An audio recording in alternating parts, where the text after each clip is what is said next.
안녕하세요. 안산농산교회 중국어 예배부를 담당하고 있는 김영돈 목사입니다. 오늘은 히브리어 9번째 강의, 히브리어의 운율에 대해서 함께 알아보도록 하겠습니다. 히브리어에 있어서 중요한 것 중에 하나가 연계형이라는 겁니다. 연계형. 먼저 우리가 히브리어로 아들을 이제 벤이라고 말해요. 벤. 딸을 이제 바트라고 하는데요. 그러면 이제 아들의 복수형, 아들들은 뭐라고 한가 하면은 나름대로 바님이라고. 이미 요도하고 멘이 들어가면은 복수형입니다. 무조건 복수형. 물론 이제 여성형 복수는 오투가 들어갑니다. 그래서 우리가 하나님의 아들들이다 그러면은 우리하고 반대입니다. 우리말하고는 반대죠. 우리는 이제 하나님의 아들들인데 히브리어는 아들들 하나님 이렇게 해석을 합니다. 그러면은 바님 엘로힘 하나님의 아들들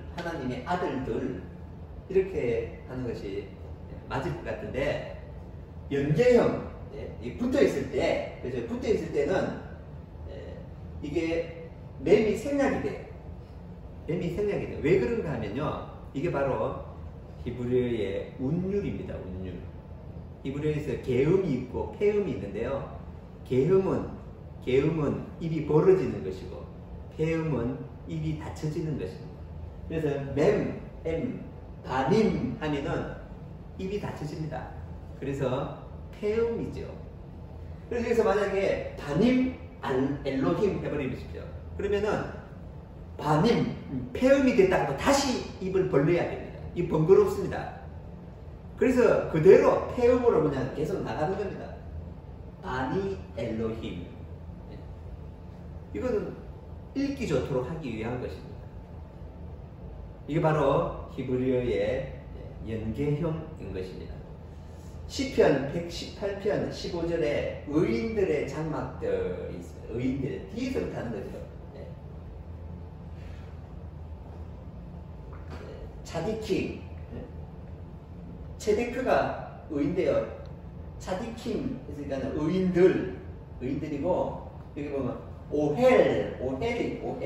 오헬은 천막, 장막이라는 뜻입니다. 그래서 어디에 그렇죠. 베레시트,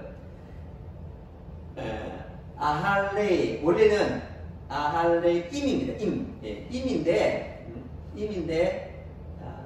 이 폐음이 되어버리니까 그냥 아할레이 차디킴 이렇게 하는 것입니다. 그래서 히브리어의 특징은 그 폐음으로 다시 계음으로 가면은 발음하기가 어렵기 때문에 계속 그냥 읽기 편하도록 하기 위해서 폐음을 생략해버리고 그냥 계음으로 쭉 나가는 것입니다.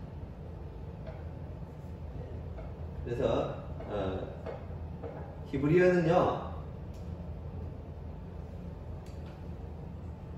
읽기 편하도록 그렇게 쓰여져 있습니다. 읽기 편하도록. 어느 나라 말이든지 다 그렇습니다. 어느 나라 말이든지 다 그래요. 중국을 보면요 얼화음이라는 게 있어요. 얼화음. 그게 뭐냐면은 중국에서 N으로 끝나는 말에 이렇게 어를 붙여서 발음을 부드럽게 하는 겁니다.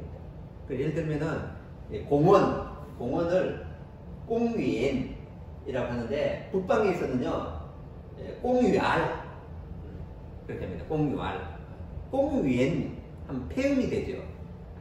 그래서 이 발음을 부드럽게 하기 위해서 얼을 집어넣습니다. 그래서 식당은 창관인데 얼을 집어넣고 창괄 그렇게 합니다. 그래서 말하기 좋고 또 듣기 좋고 그렇게 하도록 언어를 그렇게 사용을 하는 것입니다. 히브리어도 그렇고 중국어도 그렇고 심지어는 우리말도 그렇습니다. 우리말도 그래요.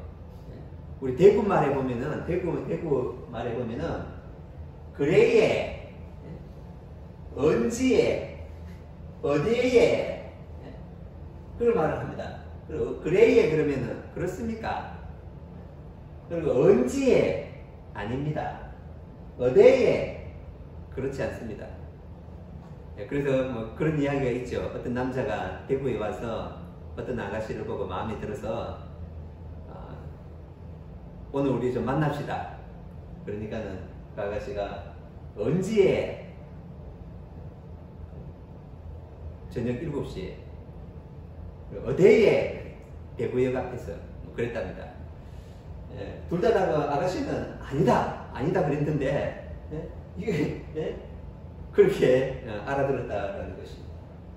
그리고 대구 말고는 명준이 할 때 민주이 이런 말, 미선이라 할 때 미서이, 이거는 그만큼 말하기 편하도록 하는 겁니다.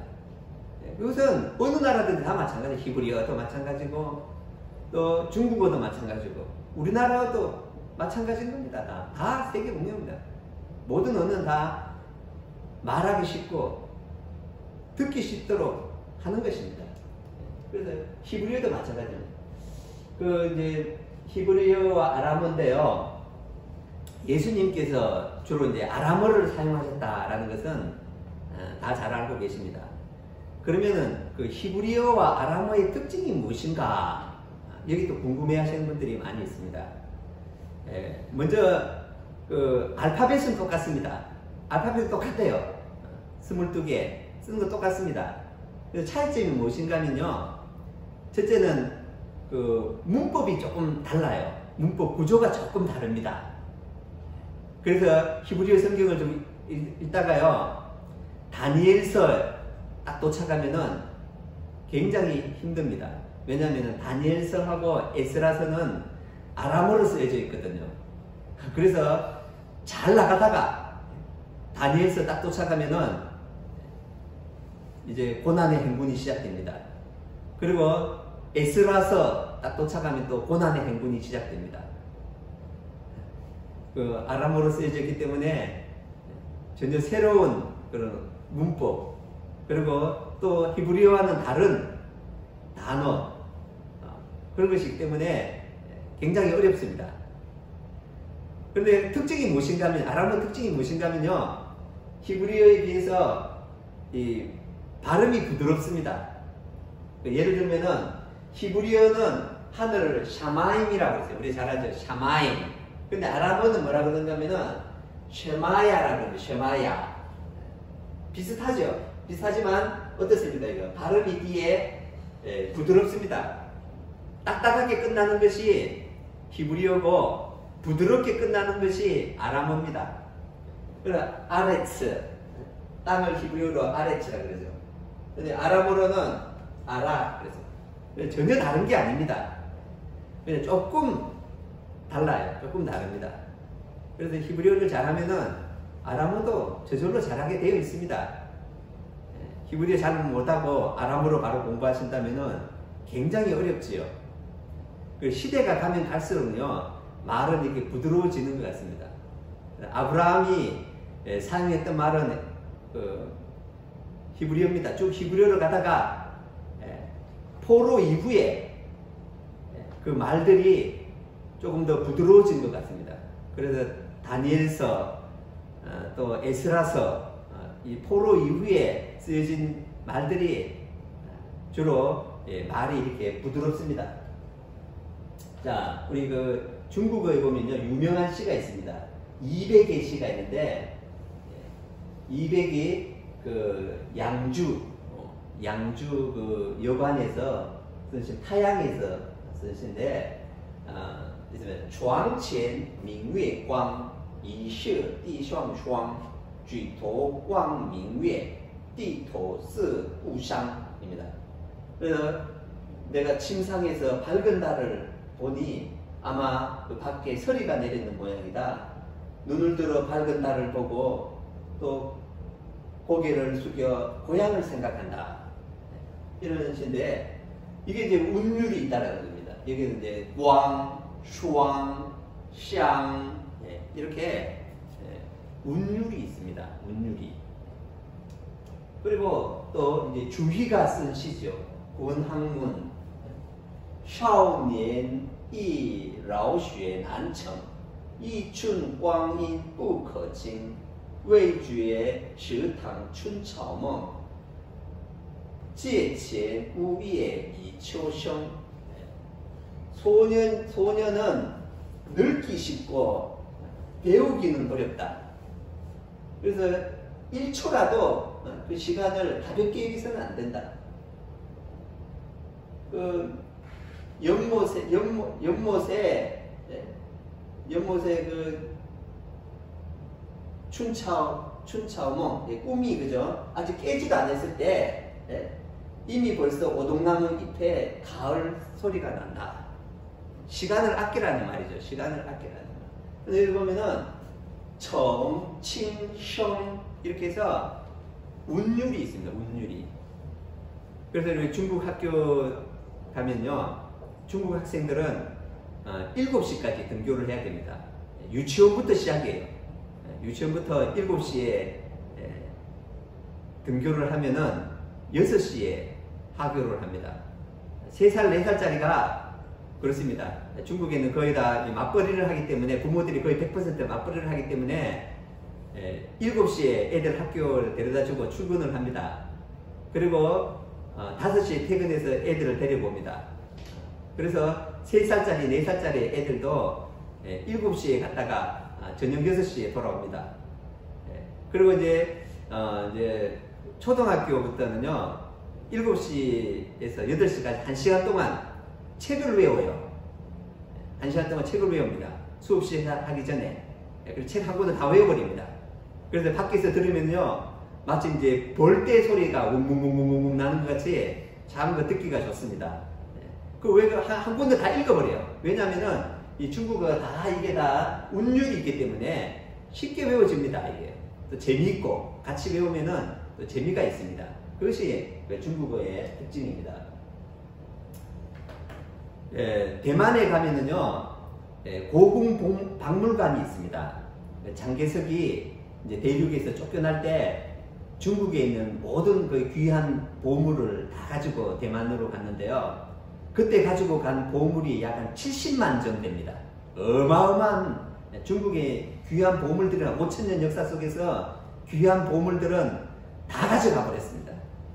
그래서 대만 고궁 박물관에 가면은 이 보물들을 전시해 놨는데요. 70만 점이 다 되다 보니까는 다 전시를 하지 못합니다. 그래서 3개월마다 이게 돌아가면서 돌려서 전시를 합니다. 그 다 보려면은 몇 년 걸립니다. 그 정도로 그 보물이 많은데요. 그 70만 점 가운데 그리고 가장 귀한 보물이 무엇일까? 그 정말 참 어렵죠. 그 우리나라 그 진품명품처럼 그 이제 가격이 얼마냐 그래서 차차차차 올라가서 얼마다 그런데 그 가격을 정말 계산하기가 굉장히 어렵습니다. 그 70만 점 한 점 한 점이 정말 참 불가사의한 보물들이 많습니다. 저걸 어떻게 만들었을까? 그런 보물들이 참 많습니다. 그래서 돈으로 따질 수 없는 그런 그 가치의 보물들입니다. 그 중에 한 4가지 정도로 손에 꼽습니다. 귀한 보물들. 첫째는 이 상하공인데요. 이 상하로 만드는 거예요. 상하로 만드는데 이 상하 안에 공이 있어요. 공이 들어가 있습니다. 그 공이 들어가 구멍을 다 뚫었습니다. 이렇게. 그리고 이걸 도대체 어떻게 만들었을까? 불가사의한 얘기입니다. 그래서 이제 상하공 이게 또 굉장히 그 귀한 보물로 칩니다. 중국에서 가장 어뜸으로 치는 거 일단 4위, 그다음 3위는요 이 옥배추, 옥으로 이렇게 배추로 이렇게 만들었는데요. 이게 왜 유명한가 하면은 이 배추 위에 자세히 보면요 그 여치 2마리가 있습니다. 여치 2마리가. 그리고 크게 확대하면 이렇게 여치잖아요. 이 여치 2마리가 굉장히 그 귀한 보물이죠. 이게 정말 상상을 초월합니다. 이걸 어떻게 만들었어요? 상상을 초월합니다.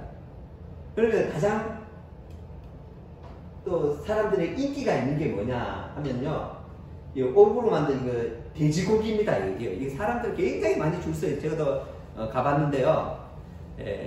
이 코너에는요 사람들이 엄청 줄 서 있어요. 이걸 보려고. 그러나 저는 사람들이 많이 있어서 뭐가 저렇게 대단한가 싶어서 가서 보니까 별거 아니에요. 이거 뭐 돼지고기 모양으로 된 이거 그 돌덩어리인데 이걸 사람들이 다 보려고 막 다 모여 있어요. 중국에서 가장 그 으뜸으로 칩니다. 이것을요.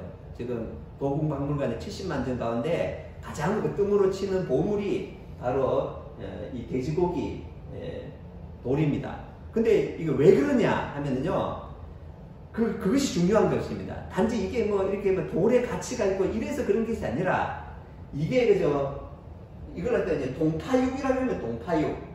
동파는 뭐냐면은 소동파, 소식이죠, 소식. 옛날에 그 송나라 시대에 그 유명한 그 시인 소식입니다. 소식의 호가 동파입니다. 소동파입니다. 소동파. 그래서 이 돼지고기 이름을 이제 동파육이라 그럽니다. 똥포로라 그러는데 여러분들 중국을 방문하시면은 꼭 이걸 한번 드셔보시기 바랍니다. 왜 사람들이 이 동파육에 이렇게 열광을 하는가 하면요, 바로 소동파가 썼던 그 작품이죠. 그래서 최고의 작품 70만 점 가운데 중국에서 가장 최고의 보물이라고 여겨지는 것은 바로 이 소식이 있었던 전적북도입니다. 전적북도. 이건 지금부터 천년 전, 약 1000년 전에 송나라 시대에 쓰여진 글입니다. 그래, 이것을 70만 점 가운데 가장 으뜸으로 치는 보물입니다. 이 속에 담겨진 이 문장, 이것은 정말 중국 5000년 역사에 있어서 최고라고 손꼽히는 작품입니다. 그래서 여러분도 나중에 한번 공부하실 시간이 있으면은 꼭 이 적벽부를 한번 읽어보시기 바랍니다. 제가 간단하게 한번 읽어보겠습니다. 임술지추, 임술년 가을, 7월, 기망, 또 소자, 여객, 범주, 유어, 적벽, 지하. 소자가 그 적벽에서 배를 띄워놓고 적벽지하, 청풍, 설에, 서늘한 바람은 맑은 바람은 서서히 불어오고 수타 부는 물에 파도가 있지 않는다. 송명월 지시, 밝은 달에 실을, 아까 제가 200의 실 했지 않습니까? 그죠? 그 200의 실을 그걸 이제 읊었다라는 거죠. 그 이것을 다 이제 하도 오래된 천년이라는 시간 속에서 다 지워져 버렸습니다. 그래서 거주 촉객, 술을 들어 개격에 권하고, 그리고 소원 월추로 동산지상, 잠시 후에 달이 동산에 올라니 배회 어두지간, 배회 어두지간, 배회한 달이 이제 북두성 가운데, 북두성과 견우성 가운데 대회를 하고 있어요. 그리고 백로행강, 그 흰 이슬은 비껴서 이렇게 강 위에 내리고, 수방적천, 물빛은 하늘에 닿았다는 거죠. 종일이 위지소하여 이 갈대 같은 배를 그냥 마음대로 놓아두어서 능망경지만년, 그러니까 뭐 이게 파도를 타고 이렇게 넘어간다는 것입니다. 요 정치는 것도 이거 다시 반복되는 거예요. 후, 막 이게 광활한, 그래서 풍이 어풍, 풍어풍. 그래서 내가 막 바람을 타고 가는 것 같아서 얼부지 비소지, 그 멈추는 곳을 알지 못한다. 표표, 여기 같이 또 반복이 되죠. 표표, 뿌여. 그래서 홀홀 날아가는 것이 귀세 독립하여 혼자 있는 것 같이 해서 우하이 등선이라, 우하이 등선이라. 우리가 그 정철의 관동별곡에서 우하이 등선 배워졌죠. 그래서 내가 막 이 어깨에 날개가 달려서 하늘에 오른 것 같다. 그래서 어시 음주 낙심. 그래서 이게 술을 마시는 것이 아주 좀 좋아서 코 우현, 배를 두드리며 뭐 이런 내용인데요. 정말 명작입니다. 정말 기가 막힙니다. 정말 귀한 작품입니다. 그래서 여러분들도 나중에 한번 어디서 한번 이거 적극거를 한번 배워보시기 바랍니다. 왜 제가 이렇게 말씀을 드리는가 하면은 여기 다 운율이 다 있다라는 거예요. 운율이 되어 있다는 겁니다. 예. 그래서 이제 소명을 지시하고 가절조 지장이려니 소원의 월초로 동산지상하여 배외 어두지간하니 백로는 행강하고 수강은 접천이라 종일이 지소하였는 망경지망에 호호여 풍어풍하니 이부지 기소시하고 표표여 기세 동nep하니 우하이 금선이라. 예? 그래서 이게 정말 참 이게 얼마나 이게 정말 이 문학적이 이게 뛰어난 작품인지 모릅니다. 예. 그리고 이제 우리가 시편 23편도 그죠? 히브리어 성경도 마찬가지입니다. 예? 히브리어 성경 시편 23편도 이것도 역시 그 적벽부보다 훨씬 뛰어난 이것도 하나의 문학 작품입니다. 그래서 이것도 우리가 히브리어를요 그냥 막 문법적으로 공부하는 것이 아니라 이렇게 운율로서 그리고 읽어가야 되는 것입니다. 물이 흐르듯이 그렇게 읽어가야 됩니다. 옛날에 그 서당에서 훈장 선생님이 그 뭐 천자문을 가르칠 때 뭐 문법을 가르치지 않았습니다. 그냥 무조건 하늘천, 따지, 거물현, 누루황 이렇게 하면서 쭉 외워 나갔다고 되는 것이죠. 물을 타듯이 그죠? 그렇게 나갔던 것입니다. 그래서 히브리어도 그런 식으로 공부를 해야지 이게 막 문법적으로 어떻게 되냐 이거 막 따지고 이러면은요 이해를 할 수가 없습니다. 읽어 나갈 수가 없습니다. 헬라어도 마찬가지입니다. 헬라어도 문법적으로 따지면요 이게 이해를 못합니다. 우리 사상하고 다르기 때문에 우리 개념하고 다른 것이 많습니다. 그렇기 때문에 그걸 일일이 따지고 왜 이게 되어졌는가 물론 어느 정도 기본적인 문법은 알아야 되지만 그 우리가 문법이 완전히 우리를 이해시킬 수가 없는 것입니다.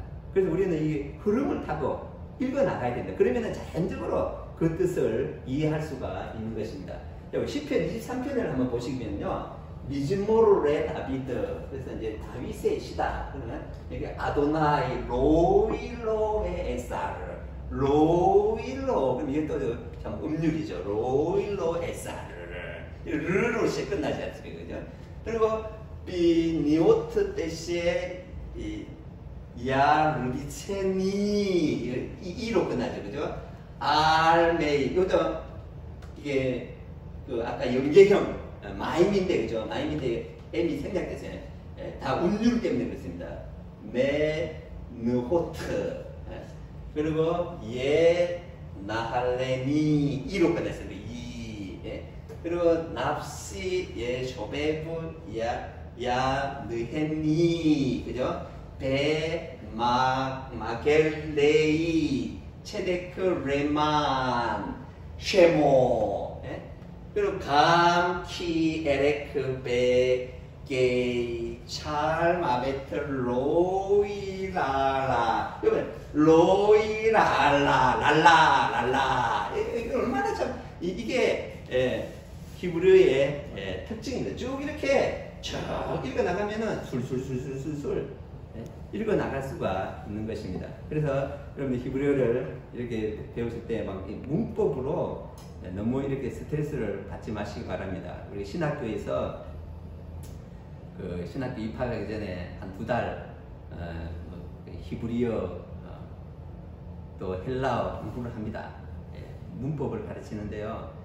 그래서 굉장히 많이 힘들어 하는 학생들이 참 많이 있습니다. 우리가 기본적인 문법은 우리가 당연히 알아야 되겠지만 더 중요한 것은 이 흐름입니다. 그래서 히브리어를 쭉쭉 읽어 나가시면은 그 속에 들어있는 참 귀한 우리의 그 진리를 깨달을 수 있을 것 같습니다. 이렇게 오랜 시간 강의 들어주셔서 감사합니다.